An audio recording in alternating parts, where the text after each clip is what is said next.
All right. Hey, everybody. Nice to see you all here. Thank you so much for attending this session. You guys have made it midweek now. It's 5:30. Thank you so much. We're going to make it interesting for you guys today. So my name is Ashish Khare. And I'm joined here with Ananth. We both are product managers on the Amazon Q business team. Today, we will be taking you through some features that we launched yesterday with Amazon Q that help software providers provide more enriching features to their end users. I would be starting off with, I should be using a clicker here.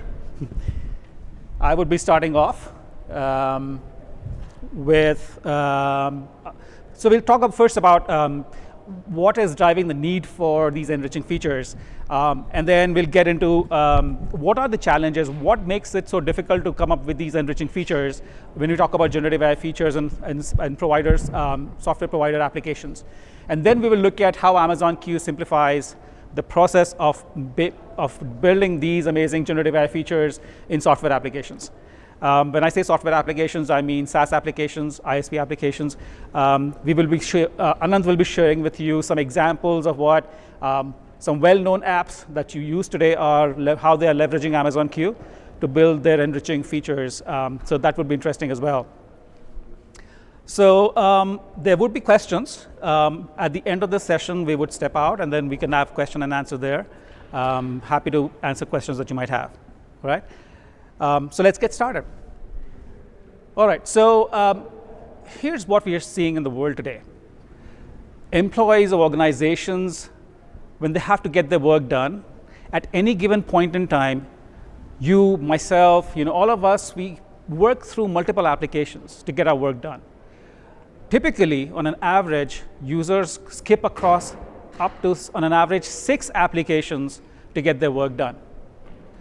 Also, in the process of getting the work done, if you look at the overall time that they spend in a week to search content across applications, that's something like 2 hours or more. That's a lot of time. Now, why does that happen? Now, that happens because the work that we do goes across applications that has a wide context. So there are things that you do in different applications. Now, each of these applications are designed to do what they are built for really well. So we love these applications. However, these applications are not designed to work together so well. They work in silos. Think about a situation. Let me give an example here. Let's say you're working on a demo project, and you need to show it to a customer. Where do you keep this information when you're working on this project? I'll give you some examples here. This is not exhaustive, but they're just some examples of applications that you work with. You would probably keep your tasks and your project management in your project management tools. Now, when you are managing your task, you're keeping track of what needs to get done. You remember that there were some useful conversations that happened in your messaging application, whatever you might be using, but that information sits in the messaging application. You might have had a conversation with your colleagues about some task that was not done or some feedback that you had received from the customer. That sits in the messaging application. Then you also remember that there was a meeting where you guys had discussed you all had discussed actions that were to be taken by your team, and therefore you had to track them. Again, when you have figured out what needs to happen, you also have those meetings scheduled in your calendars. Now think about this. These are all useful pieces of information, but they're all sitting in different applications. What users would benefit from would be an experience where it's the ISV or this is a software provider application where the experience varies depending on the use case. For example, if you're looking for a very specific information, you might want to get into a Q&A kind of user experience and ask the question or ask for the information that you need. You might want to log into an application and proactively get the information that's useful for you for that moment, for that project, right, for that day. So there are different kinds of user experiences that you might need. Then you want information or insights in these applications, in the application that you're in. Those insights should be across applications so that you have the understanding of the overall context of your work, not specific to the data which is in that application. And then you also want these insights in your preferred app. Now, it it shouldn't be one specific app. It could be the app that you prefer. And therefore, these features should be available where you are. Now, why is it so difficult to come up with these features? There are challenges to it. First of all, the app that you are in may not have the overall context of the work. If you're talking about projects, it may have the project task, but it may not have the conversations that you've had with your colleagues, with your customer. Similarly, it might not have the context of the specific your emails that you have received. And therefore, that lack of full context is one of the challenges.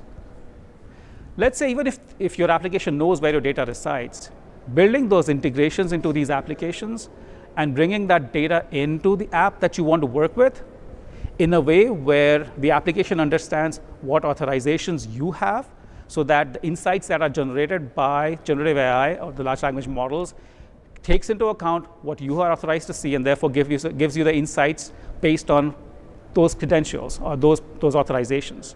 It's hard to do all that because you need to do, as a software provider, you need to do it at scale for millions of users. And therefore, it's very important for enterprise customers to have that trust that this is being done with the enterprise-grade security and privacy. This has to be done with enterprise compliance needs. And therefore, it's hard. If I were to put a structure to the problem and if you were going to build these applications, what are the kind of things, what are the layers of the applications that you need to think about? I would put them in these 4 layers. You would see these 4 layers come again and again in the presentation because we want to show you how Amazon Q helps you address various elements of these layers. So let's say you were to build cross-app aware application. What you would have to do, starting from the bottommost layer, is that you would have to first figure out integrations across these applications so that you can get the data that you need in the application where it's needed. Now, every application has its own schema. So when you're pulling that data in, you have to build that integration with the understanding of what's coming in. Then you've got to normalize that data. You have to normalize that data so that it can be put in a vector store or in an index where it can be easily then retrieved and then made available to your preferred large language model. All of this has to be done in the ISV user experience. You do not want more applications to solve the problem of working with multiple applications. And therefore, it has to be done seamlessly within the user experience that you already work with. So now this is where I introduce Amazon Q features that we launched that help you address the various layers when you build a cross-application features in your application. First of all, Amazon Q Embedded. This gives you as a software provider the ability to embed the Amazon Q experience, the same Amazon Q experience that you have been using, in your application, so that customers can have a generative AI assistant in your application where you don't have to go and build it from scratch. You basically take the Amazon Q experience and embed it as is, with the ability to customize the user experience so that it matches with your brand awareness. We'll talk more about that. That's the first one. The second one is Amazon Q Index. This is where if you've already built your application generative AI features, or you're already building one, and you want to make sure that the insights that you're generating takes into account the data which is already there in your application, but also want to bring in data from other applications, Amazon Q Index gives you access to the cross-application data that Amazon Q has in its index, but making it available to you through an API, so that you can simply make a call to the API, get relevant content, and then use it to generate more insightful, more enriching insights through your application. We will go into more detail from this point onwards.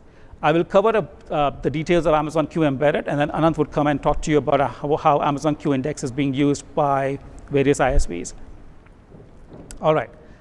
So how do you think about these features that I just talked about? So think about it this way. I'll start from the top and then go below. So think about the abstractions that you need when you're working on building features.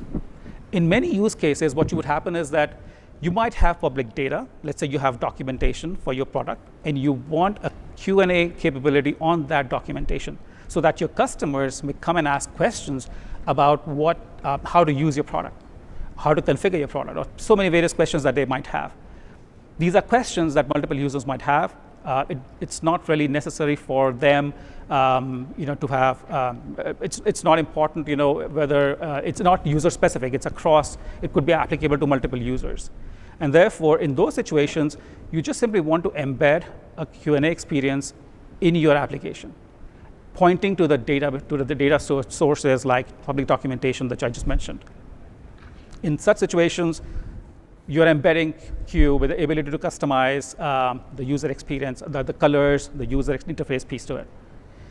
The second part would be where, as I go lower in the diagram here, is you want to build a generative AI assistant experience, but you want to keep control of the user experience. You want to keep control of the user interface that you already have. You do not want to embed Q as is. There could be many reasons for it. You might have a certain flow in your application, therefore you want to control that flow and then invoke the chat experience. Or it could be that you want to bring in additional data elements that you want to plug into the experience. So therefore you would want to use the APIs for it.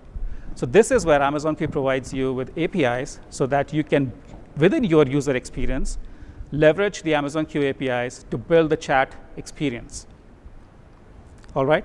And in the third case, when we go lowermost, this is where you already have your, let's say, generative AI assistant, or you're building one already.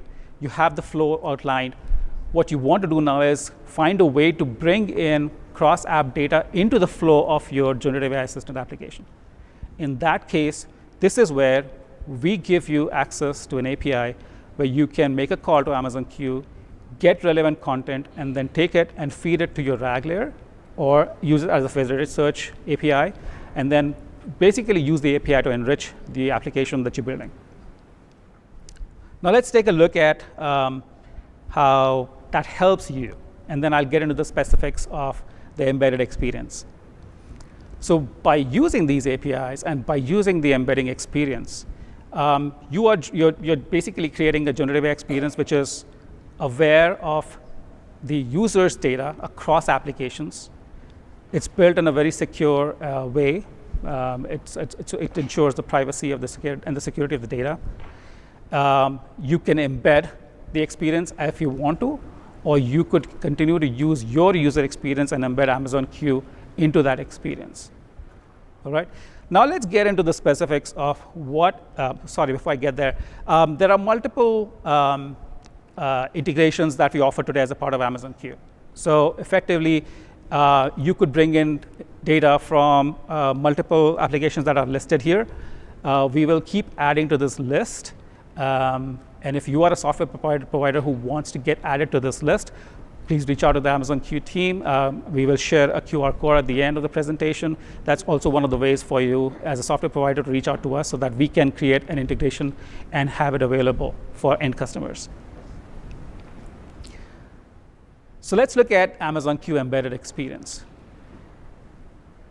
There are two ways, as I said, in which you do that. One is when you embed Amazon Q as is with ability to modify the user interface. And we'll talk more about how that looks like. I have examples of it. Or else you could simply keep your user experience and call the Amazon Q APIs, right?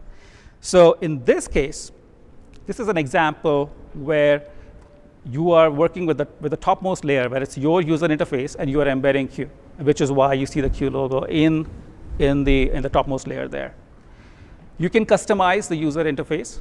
It's Q, but you can actually make it look like your application. It works with the colors, with your brand positioning and all that. So it basically works to make it seamlessly become a part of your application. Users stay in your own application because you have the Q&A is embedded in your application. The users stay always in your application.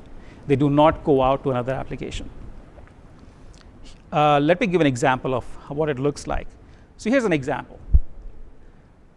This is how, when Amazon Q is embedded in a customer application, it looks like. So you do see Q logo there, but that's an example.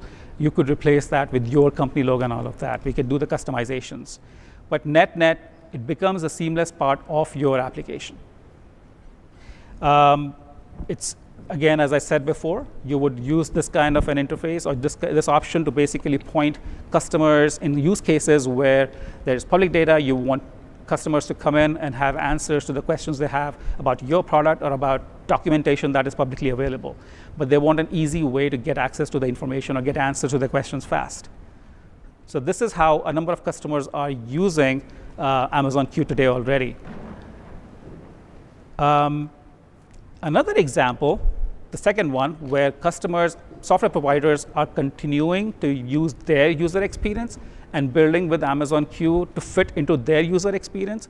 This is where they start working with the Amazon Q APIs.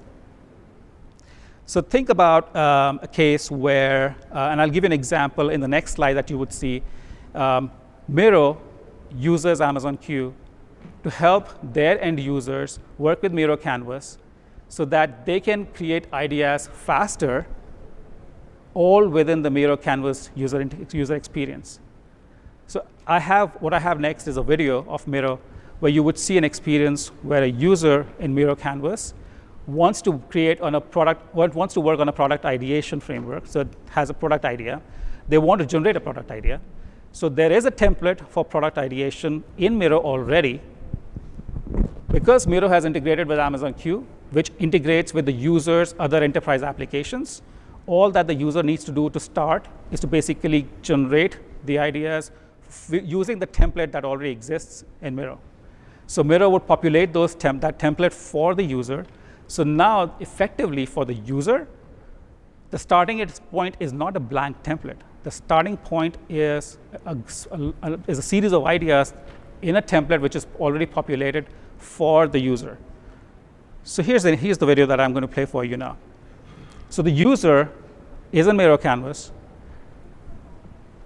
They generate insights. This is when they basically put in their idea, what they want to generate the product idea on.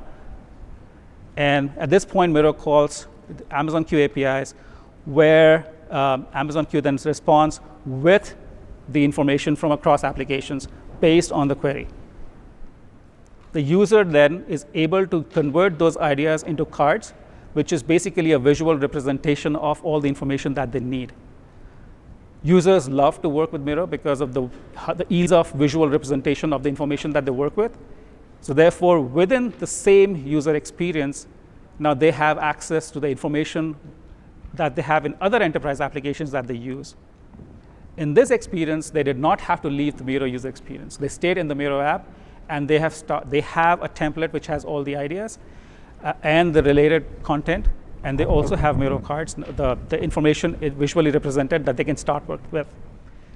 What would have taken them hours to do, or even longer, has taken them seconds, and now they have a starting point which gives them an advantage, right? All right. To summarize, what you just saw with the Miro experience is that there is an integration in the ISV application itself. This could be any application. So if it's your application, all you would have to do is basically work with the APIs, and we'll be happy to share with you the documentation link again at the end of it, where you could then start working on building these integrations so that your application can have a similar experience for your end users. And as said before, this could be a question and answer experience, or it could be a dashboard experience, or the experience that you just saw. Going further, just to summarize on what you just saw before I hand it over to Anant, Amazon Q Business basically has the integrations to various enterprise applications that your end customers use today. Amazon Q puts that in a retrievable format in a nice Amazon Q index, through which you can pull that information and make it available to your LLM, to your preferred LLM. If you're working with Amazon Q embedded experience, Amazon Q takes the information from across apps, works with an LLM, and gives you the generated insights. If you're working with the Amazon Q index directly, which Anand is going to talk about next, then you will see that you can take that information and feed it to an LLM of your choice. And that's how you would generate more enriching applications. All right. If you have any more questions about embedded, I'll take them at the end of the session. I would now hand it over to Anant. Thanks, Ashish. So Amazon Q Index is the second offering of our new capabilities for software providers. And when we think about Amazon Q Business today, it is viewed as the most powerful assistant for enterprises. Enterprises can connect their data sources, they can build an assistant, and help their employees be much more productive on a day-to-day basis.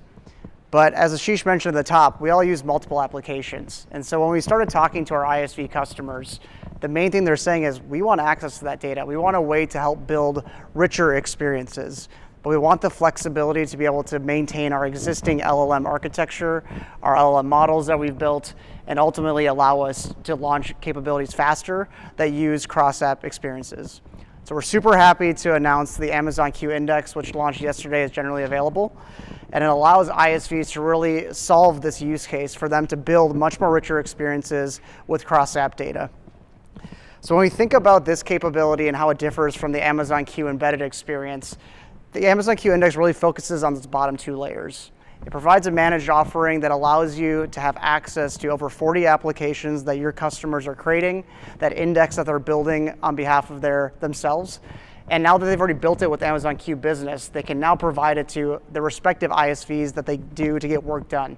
So we'll walk through a few examples later, but you'll notice that in experiences like Zoom for meetings, Asana for project management, and even Miro are starting to use this cross-app index as a way to build net new experiences that reimagine what they've done in the past. Now, the way that ISVs can use that data is through a brand new API that we launched called Search Relevant Content. So let's talk a little bit more about what this API actually does. First, it allows ISVs or end users to actually provide a query and retrieve information from that index. We support keyword search, semantic search, and hybrid search. So if you have different use cases, we allow customers to customize which type of query they want to do and receive data from that connected index. And it allows you to think about search use cases. It allows you to think about more complex queries that may be happening where semantic relationships are really important. You can imagine us, asking about what are project risks associated with my Acme project. Right now, if you could ask that question, what do we have to do today? We have to go to 5 different applications, try to figure out that information. We're context switching, we're app switching, we're wasting a lot of time. And application providers understand that their users are not being less engaged because their end users have to switch from application to application. So what do we actually now do with search relevant content? In that same scenario, an ISV can now pull their own data that they have in their application and get all the relevant Acme content. But now, through the Search Relevant Content API, they can also call a customer's index and retrieve Slack messages from the product manager and the engineering lead talking about Acme. Or it's an email conversation with leadership talking about upcoming launch schedules or risk potentially. But all of that now is combined. You have the ISV's own data plus these third-party data, and now it's collectively sent to the LLM of their choice and generates a much more contextualized response that allows those end users to be much more engaged in that application. And the key thing we did when we built this capability is really around flexibility. And Ashish mentioned it, but it's really important to reiterate. We know that a ton of our ISVs have built on Amazon Bedrock. They're using the latest LLMs, but we also know that a lot of ISVs didn't start on Bedrock. And we know that some of their customers are starting to think about bring your own models and how they can bring their own LLMs to these applications. The ability for us to basically manage up just the index portion of this, but provide the flexibility for each ISV to manage their own LLMs or use whatever LLM they prefer, allows them to have that flexibility and support all of their customer needs. So what is the benefit ultimately for end customers? Now you can build, as an ISV, build much more richer experiences that keep your end users engaged. Ultimately, that leads to better satisfaction, retention, and eventually new customer acquisition, retention, et cetera. So there's a ton of opportunity here when we think about how do we expand beyond the existing experiences we have. But I want to show you guys now some really cool examples of actual ISVs who have started building and integrating with Amazon Q Index and how they're starting to reimagine everyday experiences that we've seen, but now with cross-app data. So Zoom is one of the initial ISVs we've been working with who's really taken a grasp of Amazon Q Index. They've built and launched Zoom AI Companion, which is more of a interactive Q&A experience that allows their end users to interact with their data. Now we can think of a lot of use cases that Zoom is thinking about. They support chat, they support calendars, of course, virtual meetings. What's really cool about Zoom AI Companion is it lives in all of those aspects within their application. So what we're going to see in this video is a common scenario that we all go through. Imagine you get tapped on the shoulder to join a meeting in 5 minutes and you're asked to prepare and you don't know what to do. Now with Zoom AI Companion and Amazon Q Index, we can make that experience much more seamless than before. So imagine Alfred here who's getting ready. He just gets a meeting on his calendar about Project Nexus. He has no idea what this is about. What does he do? What's the best way for him to get prepared? So he's going to now ask Zoom AI Companion powered by Q and ask, what is the current status of Project Nexus? He gets a brief summary that says it's on track, but there might be some risks. And now, because of Q, he actually has context from Google Docs and Confluence also powering that experience. But he probably wants more details. What exactly are the risks? What is this project timeline that's coming from Confluence? And so you can ask Zoom AI Companion, give me a summary of all that information. And Zoom AI Companion can bring out that information and actually refer and source additional resources that weren't there before. It's a really powerful tool if you think about it, because it allows end users to actually now stay within their workflow, stay within their app that they're using, and start to get updated information from other applications. And you're seeing on the screen too, is if I want to click in and actually see what is happening in Confluence, they can look at those references and actually go see that information for a deeper dive. It really now makes meeting preparation, for example, 1 minute tops, as opposed to having to navigate to all 3 of those different applications to find that. And from an end user perspective, it's a huge time saver. Like I mentioned, Zoom is doing more than just meeting preparation. Of course, their biggest offering that we are most familiar with is around meetings. Imagine you're running late to a meeting, you use Zoom AI Companion to understand, what is this meeting about? What are we talking about? Can I get caught up? And so what's really cool now with the Q Index is, depending on the conversation, depending on the topics, you can now start to get additional context in that meeting in real time. It allows those meetings to be much more productive. Say you're talking about a proposal. Well, rather than trying to multitask and go find that proposal, we can now use Zoom AI Companion to bring that to you in the context of the meeting, and allows that conversation to keep flowing over time. So we're really excited to continue working with Zoom. We think about how do we help surface the right information across all their different experiences using Q. Asana is the next one, and Asana is a work management enterprise platform, and really it's focused on how do we help you do work. How do you identify who's doing what, what's the right time to actually get it done, what's next, what are the risks, and it's really a great tool for cross-functional project management as well. Asana AI has a ton of features that they're using right now to build generative AI experiences for their customers. One of the first ones that they're thinking about is their smart chat. So you can imagine a Q&A experience very similar to Zoom, but in the context of a project management application. You're asking questions around how did work get done? What are the risks associated with this project? And so what you'll see in this next video demo here is an individual, Stephanie. Stephanie just came back from vacation. She had a nice long break. She has no idea what's happening because her boss told her to check off, and she's having a good time. But she came back, she's like, what happened with my project? What are the things I need to know? Imagine now just asking Asana Smart Chat and being able to understand what are some of the decisions that were made and what are the conversations that are happening outside of Asana to make sure that I have the latest information. So she can start to ask questions on, hey, do we decide on what the brand colors are for this new marketing rebrand? And you can see the response now has some context from Asana, but also brings in decisions and conversations from documents, as well as Slack messages that allows her now to be up to date with what happened. It's the same situation as Zoom. She's doing that in a matter of seconds, as opposed to having to go catch up on each individual application. So imagine this world now where you're building much more richer, personalized, contextual responses in your applications that allows your end users to be much more satisfied in those experiences. And we're really excited, again, similar to Zoom, Asana AI has a ton of different features. And I think we've been most commonly using kind of Q&A experiences when it comes to generative AI. It's a very common, very easy thing to do. But what's really cool about what Asana is thinking about is it goes beyond just a Q&A experience. They're thinking about simple ways to summarize projects, statuses, or send email reports that can all benefit from cross-app data. I was listening to Alex Hood, the Chief Product Officer at Asana earlier today, and the way that he talks about their capabilities is he wants an AI teammate.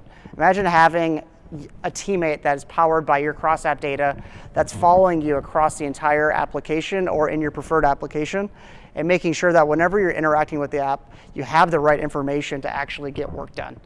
It's a really powerful concept, but you have to have the right information in order for that LLM or the generative AI experience to ultimately provide value. And lastly, I want to go back to Miro. So what she showed was a really powerful tool of the ability to use some of our chat APIs in Miro. Miro is actually thinking about this in two ways. They want to think about the chat APIs to power those templates or those very common use cases, things that have a predefined task or goal, but that's not always going to be the case. There's going to be more differentiated experiences, things that require much more careful curation of data in order for you to extract out the value of what the experience is. And so what Miro is doing is also looking at the search relevant content API and figuring out what are net new experiences that they can build using that API so that when their end users have a different use case, they can start to also benefit from cross-app data. So it's a concept called collections. And collections is really a way for them to bring in information into this knowledge-powered canvas, this centralized canvas of data across all these different applications. And so what they're doing is actually asking, find some resources, find some information across all the different applications that are powered by this Q index. And you can see that they're adding content. They can drag and drop content into this canvas, and it's kind of like a live prompt. So think of it as like an LLM prompt where you're saying, I want this resource, not that resource. And you can actually do things like generate content based on what's on this canvas. So it's really powerful if you think about it, because the Q aspect is bringing all of the data and relevant information into the Miro canvas. And then they're using Miro AI to build and extend on top of it. You're creating net new content because you have all the right information in one place. But what's powerful is that you can start somewhere and think, hey, I actually don't think I want this resource, or I need more resources, and I can actually update the output. So it's really this live editing, live collaboration. And when you have 4 or 5 people, probably all from different functions, all talking about the same thing, you have this very clean, succinct way now of being able to curate what type of information is actually needed to power and get the desired output you want. So I think it's really cool to see this right? It's the chat APIs that are available with Amazon Q Embedded can solve for very common use cases. But if you're thinking about how do we continue to differentiate ourselves past a Q&A experience or past more complex scenarios and use cases as well, the Search Relevant Content API can help you with that type of curation of data to make sure you have the right information powering your AI. So let's think about actually customers who have how they onboard. So if you have an ISV, you've already built your integration, you're thinking about Q-Index more broadly, what are the ways that your customers actually get onboarded onto it? We have 2 different experiences that I'll go over, but this is the first one.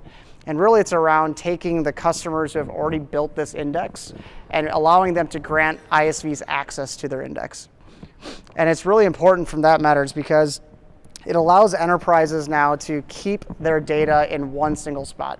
They've created the index already, they've configured which data sources they want, they allowed and refresh that data as much as they want to, but it allows them now to say, Zoom or Asana or Miro or whatever applications that enterprise uses, you also have access to this data. And when they grant access to that data, now that ISV can call the Search Relevant Content API to retrieve data from that index and then power their AI experiences. The second opportunity or second way, ultimately, that ISVs can onboard customers is more of a managed experience themselves. So if you think about ISVs who want to build the cross-app experiences and then quickly onboard customers, they can actually build that index on behalf of customers. And that really is it's less effort for the customer because at that point, all they really have to provide is the cross-app credentials to connect their Slack, their Google, their Microsoft, and more. And the ISV will manage that on behalf of the customer and allows them to get going for the same pattern and using the Search Relevant Content API to retrieve data. Now, like before, this is an and, it's not an or. And the reason is the first experience is really common for AWS customers. We have thousands of customers already using Q Business today. The ability for them to quickly onboard and extend access to an ISV in a few clicks is very important. But we know that ISVs support a diverse set of customers. Some are going to be AWS customers and some are not going to be. So in this scenario, you actually allow ISVs to build and manage and onboard all customers. It doesn't have to be just a subset of AWS customers. So it makes that investment, it makes that time, it makes that experience much more easy when you can say, I'm building a net new experience and I can sell and onboard to 100% of my customers. So when it comes to that top line growth, that opportunity to actually extend or build net new revenue streams, this is the way that allows ISVs to have that flexibility to do so. So let's recap some of the key things that we talked about today. First and foremost, we talked about the top line growth. The ability to onboard all customers is a value prop that we allow ISVs that flexibility to make sure that they're supporting all of their customers. But most importantly, when we think about Amazon Q Embedded and Q Index, we allow now ISVs to harness the power of Q to either build net new generative AI assistants or enrich existing AI experiences. And that allows you guys to think about less overhead for managing all of the infrastructure, the auth, the connectors, everything else associated with building an assistant. That entire stack that we keep showing, all of that can be done in just a few steps now. Second, when we think about the UI component of this, you guys know your customers best. You know what type of use cases they want, you know what their pain points are. Our goal is to help enable application developers to build the right experiences that's going to keep your customers engaged. And that's why you see things like Amazon Q Embedded having UI components that you can customize, and the Amazon Q Index being more of a data play. It allows you to ultimately keep your existing experience, but add and supplement relevant data to make those experiences more broad. Third, when we think about the value for your bottom line, not having to build and manage integrations, worry about auth, worry about ISV throttling, all these kind of painful points when it comes to building and managing integrations, we can now help you eliminate all of that overhead. It allows you now to focus your resources on the right types of innovation rather than building and having to manage that yourselves. And so that allows your resources to be much more focused at the end of the day. And from a security perspective, throughout all of our capabilities, it still maintains the exact same standards as Amazon Q Business. We intentionally are building this experience where IT admins or customers have to grant access to ISVs to make sure that they're aware of what data is being sent to which ISV, and it allows them to control who sees what. Each IT admin can grant and select which ISV they want, and they can select individual data sources. So if I only want to share 3 of my 5 data sources with Zoom, but 4 of my 5 data sources with Asana, every enterprise customer has that control. So we always have the enterprise in control of their own data. Furthermore, those IT admins can actually select which users get access to each experience. So if I only want a marketing team, or if I want a finance team to use certain tools, I can also configure that as part of these capabilities more broadly.